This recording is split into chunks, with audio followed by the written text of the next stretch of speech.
ഞങ്ങൾക്കും വേണ്ടിയിട്ടും യേശു കർത്താവ് കാൽവരി ക്രൂശിന് അവൻ പരമയാഗമായിട്ട് തീരപ്പെട്ടു. ചിലർ പറയും ഇവൻ വിദേശീയന്റെ ദൈവമത്രേ, യേശു അവൻ സ്വന്തം വിദേശീയന്റെ ദൈവമത്രേ. എന്തുകൊണ്ട് എന്റെ കർത്താവ് ഇന്ത്യയിൽ ജനിച്ചില്ല? എന്തുകൊണ്ട് അവൻ കേരളത്തിൽ ജനിച്ചില്ല? ഭൂമിയുടെ മധ്യഭാഗം അത് ഇസ്രായേൽ, ഭൂമിയുടെ മധ്യഭാഗത്ത് സ്ഥിതിയപ്പെടുന്ന സ്വന്തം ഒരു രാജ്യമത്രേ ഇസ്രായേൽ.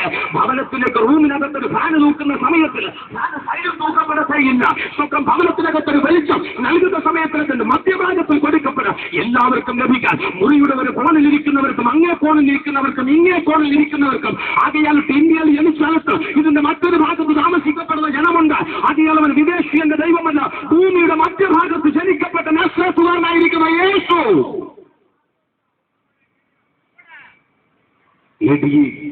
BC 4 അവൻ ജനിച്ചു.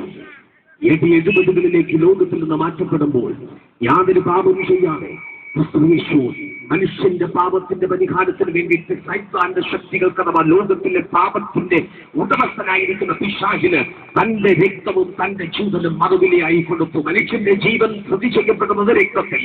ആദ്യകാലത്ത് സൈത്താൻ ആവശ്യം അന്ന് രക്തം തന്നെ ആയിരിക്കപ്പെട്ടിരുന്നു. രക്തമാണ് ഇവൻ ഏറ്റവും ഇഷ്ടമുള്ളത്.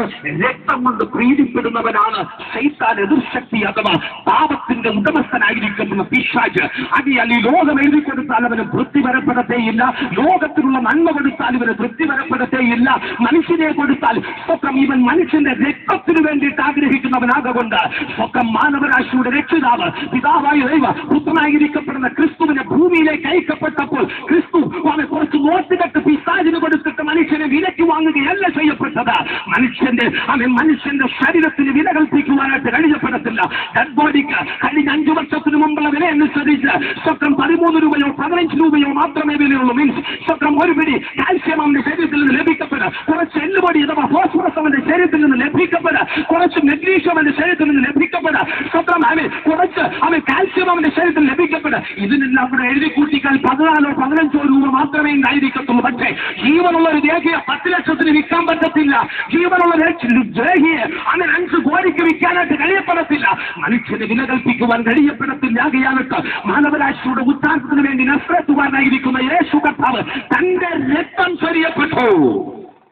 ആ രക്തം ചൊരിഞ്ഞത് പ്രത്യേകിച്ചൊരു യാഗപീഠം ഒരുക്കിയിട്ടല്ല. കാൽവരി ക്രൂശിൽ ശപിക്കപ്പെട്ടവർക്ക് വേണ്ടിയിട്ട് വേർതിരിക്കപ്പെട്ടിരിക്കുന്ന ഒരു ക്രൂശുണ്ട്. റോമൻ സാമ്രാജ്യത്തിന്റെ നിയമമനുസരിച്ച് ഏറ്റവും ക്രൂരകൃത്യം ചെയ്യപ്പെടുന്നവർക്ക് വേണ്ടിയിട്ട് വേർതിരിക്കപ്പെട്ട ക്രൂശ്. ആ ക്രൂശിന്റെ മധ്യത്തിലേക്ക് യേശു ഒരു പാപവും ചെയ്യാതവണ്ണം പീലാത്തോസിന്റെ കൽത്തളങ്ങളിലേക്ക് ചെന്ന് അന്നത്തെ ഗവർണറായിരിക്കുന്ന പീലാത്തോസ് തലങ്ങും വിലങ്ങും ക്രോസ് വിസ്താരം ചെയ്ത സമയത്തിലേക്ക് സ്വന്തം 2 ഭാര്യയും ഭർത്താവും ഒരുമിച്ച് ചേർന്ന് കൈ കഴുകിച്ച് പറഞ്ഞു, ഇവനിൽ ഒരു തെറ്റും ഞങ്ങൾ കാണുന്നില്ല എന്ന് പറഞ്ഞ് പരസ്യമായിട്ട് ജനങ്ങൾ കാണെ കൈ കഴുകി സ്വന്തം ഈ നീതിമാന്റെ രക്തത്തിൽ ഞങ്ങൾക്ക് പങ്കില്ല എന്ന് പറഞ്ഞ് പിന്മാറിയപ്പോൾ അന്ന് ക്രിസ്തുവിൽ നിന്ന് സൗഖ്യവും സമാധാനവും വിടുതലും പ്രാപിക്കപ്പെട്ട വ്യക്തി ജീവിതങ്ങൾ ഇങ്ങനെ ആക്രോശിക്കുവാനായിട്ട് തുടങ്ങി. ഇവനെ ക്രൂശിക്ക, ഇവനെ ക്രൂശിക്ക, ഇവനെ ക്രൂശിക്ക, ഇവന്റെ മേലുള്ള രക്തം ഞങ്ങളുടെ മേലും ഞങ്ങളുടെ സന്തതി തലമുറകളുടെ മേലും കടന്നു വരപ്പെടുന്നതിന് ആക്രോശിച്ചു.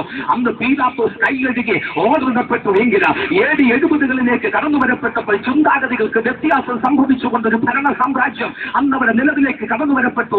അതുവരെ ഈ യഹൂദന്മാരെ സപ്പോർട്ട് ചെയ്യുന്ന യഹൂദന്മാരെ യഥാർത്ഥത്തിൽ പരിപാലിക്കപ്പെടുന്ന ചക്രവർത്തിമാരഥവാ ചക്രവർത്തിമാർ കടന്നു വരപ്പെട്ടുവെങ്കിൽ AD 70 ഒരു യഹൂദ വിരോധി അധികാരത്തിലേക്ക് കടന്നു വരപ്പെട്ടു. അവന്റെ പേര് തീത്തോസ് രണ്ടാമൻ എന്നായിരുന്നു. അവനന്ന് കടന്നു വന്ന അധികാരത്തിലേക്ക് കടന്നു വന്നപ്പോൾ ആദ്യമായിട്ട് ചെയ്ത ഭരണപരിഷ്കാരം എന്ന് പറയുന്നത് അന്നവിടെ ഉണ്ടായിരിക്കപ്പെട്ട യഹൂദന്മാരെ മുഴുവനും നിഗ്രഹിച്ചു. സ്വന്തം അന്നത്തെ ചരിത്രകാരന്മാർ അവരുടേതായിട്ടുള്ള പേനകളിൽ പേന ഉപയോഗിച്ച് സ്വന്തം വ്യക്തമായിട്ട് അതിൽ എഴുതി കുറിക്കപ്പെട്ട് കുതിരയുടേതായിട്ടുള്ള കാൽപ്പത്തി മുഴുവൻ രക്തത്തിൽ കുളിച്ചു മുങ്ങി നീരപ്പെട്ട വിധത്തിന് യഹൂദന്മാരുടെ ചോര ആ ദേശത്തിന് സാക്ഷിയായിട്ട് നീരപ്പെട്ടപ്പോൾ സ്വന്തം ക്രിസ്തുയേശു തന്റെ പരസ്യ ശുശ്രൂഷ കാലഘട്ടത്തിലേക്ക് സംഭവിച്ചതും അറിഞ്ഞതുമായിട്ടുള്ള ഒരു ചരിത്ര ജീവിതത്തിന്റെ തെളിവായിരുന്നു അത് സംഭവിച്ചത്. അവർ പറഞ്ഞു, ഇവന്റെ രക്തം ഞങ്ങളുടെ മേലും ഞങ്ങളുടെ തലമുറകളുടെ മേലും കടന്നു വരപ്പെട്ടെ. AD 70 യഹൂദന്മാർ അന്ന് അവർ ചെയ്ത 30 ചെയ്തതിൻ്റെതായ പ്രവൃത്തിയുടെ ഫലം 70 സമയത്തിലേക്ക് ഇവർ അനുഭവിക്കപ്പെട്ടു.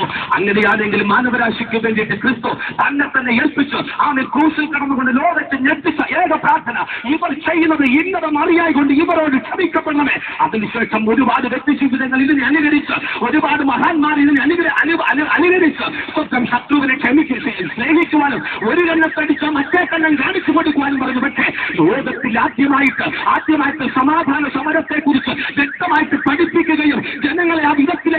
മാർഗം സൃഷ്ടിച്ചു കൊടുക്കാൻ ചെയ്ത യേശു ക്രൂശിൽ കടന്നുകൊണ്ട് ഒരു മാംസപിണ്ഡമായി കടന്നുകൊണ്ട് പറഞ്ഞു, ഇവർ ചെയ്യുന്നത് ഇന്നതെന്ന് അറിയായതുകൊണ്ട് ഇവരോട് ക്ഷമിക്കണമേ. ലോക ജനത ഏറ്റവും കൂടുതൽ കൂട്ടം കൂട്ടമായിട്ട് ക്രിസ്തുവിന്റെ സ്നേഹത്തിലേക്ക് കടന്നു വരുവാൻ മുഖാന്തരമായ പ്രാർത്ഥന. സ്വന്തം സുവിശേഷ വിരോധികൾ നാം നൂറുകണക്കിന് പതിനായിരക്കണക്കിന് അവിടെയായിട്ട് എഴുന്നേൽക്കപ്പെട്ടുവെങ്കിലും ആർക്കും ക്രിസ്തുവിന്റെ പ്രവൃത്തിയോ ക്രിസ്തുവിന്റെ പ്രവർത്തന മണ്ഡലത്തെയോ തടഞ്ഞു നിർത്തുവാൻ കഴിഞ്ഞില്ല. അത് കാറ്റടിക്കുന്നത് വേലി കെട്ടുന്നതിന് സാമ്യമായിട്ട് മാത്രം ഓരോ തുള്ളി ചോരയിൽ നിന്ന് 1000 സുവിശേഷ പ്രവർത്തകന്മാർ എഴുന്നേറ്റുകൊണ്ടിരിക്കുന്ന ഈ കാലഘട്ടത്തിന്റെ മധ്യത്തിലേക്ക് പ്രതികൂലങ്ങൾ ഏറി വരുന്നിടത്തും പ്രശ്നങ്ങൾ ഏറി വരുന്നിടത്ത് ദൈവജനം തങ്ങളുടെ ഉള്ളിനകത്തേക്ക് അനുഭവിക്കപ്പെട്ട സന്തോഷവും സമാധാനവും ദേശത്തിന്റെ നാനാ കോണുകളിലേക്ക് സമയെന്നോ സ്ഥലമെന്നോ സമൂഹമെന്നോ എന്നും നോക്കാതെ വേണം ഇന്നും അവൻ വിളിച്ചു പറയപ്പെടുന്നു, ക്രിസ്തുയേശു മനുഷ്യ മാനവരാശിയുടെ രക്ഷിതാവ്, മനുഷ്യനെ രക്ഷിക്കുവാൻ ഭൂമിയിലേക്ക് ഭൂജാതനായി തീരപ്പെട്ടു.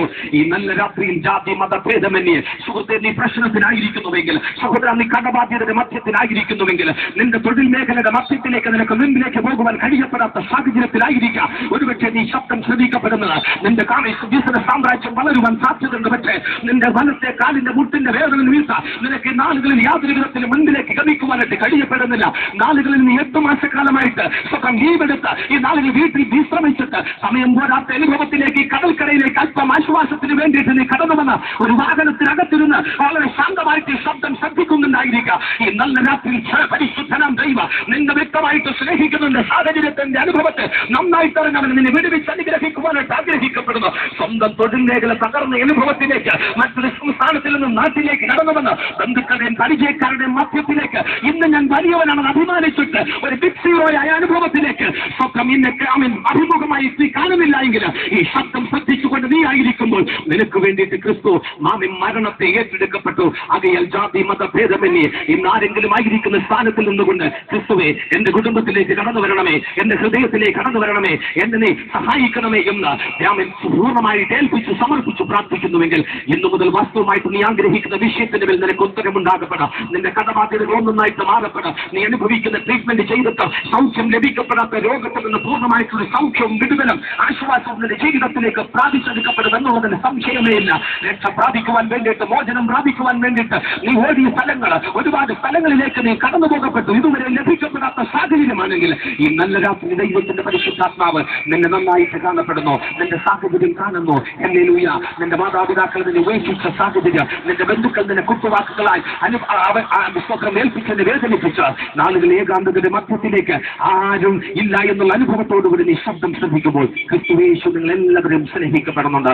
ആമേൻ. ഈ നല്ല രാത്രിയിൽ നിങ്ങൾക്ക് ഏൽപ്പിച്ചു കൊടുക്കുവാനായിട്ട് കഴിയപ്പെടുമോ? കാൽവരി ക്രൂശിൽ നിങ്ങൾക്ക് വേണ്ടിയിട്ട് ആമേൻ സ്വന്തം മരണത്തെ പൂർണ്ണമായിട്ട് ഏറ്റെടുക്കപ്പെട്ട ക്രിസ്തുയേശു നിങ്ങൾ എല്ലാവരും സഹായിക്കട്ടെ. ഒരു നിമിഷം നമുക്ക് കണ്ണുകളെടുക്കാം, ദൈവസന്നിധിയിൽ പ്രാർത്ഥിക്കാം. ഈ രാത്രി ദൈവത്തിന്റെ സന്നിധിയിൽ ആമേൻ പ്രാർത്ഥിക്കുവാൻ നീ ആഗ്രഹിക്കുന്നില്ല. നിന്റെ മതം നീ മാറേണ്ട ആവശ്യകതയില്ല, നിന്റെ പേര് നീ മാറ്റേണ്ട ആവശ്യകതയില്ല. നിന്റെ ജീവിതത്തിലേക്ക് സത്യത്തിൽ നീ ഒരു തിരുത്തും വരുത്തണ്ട.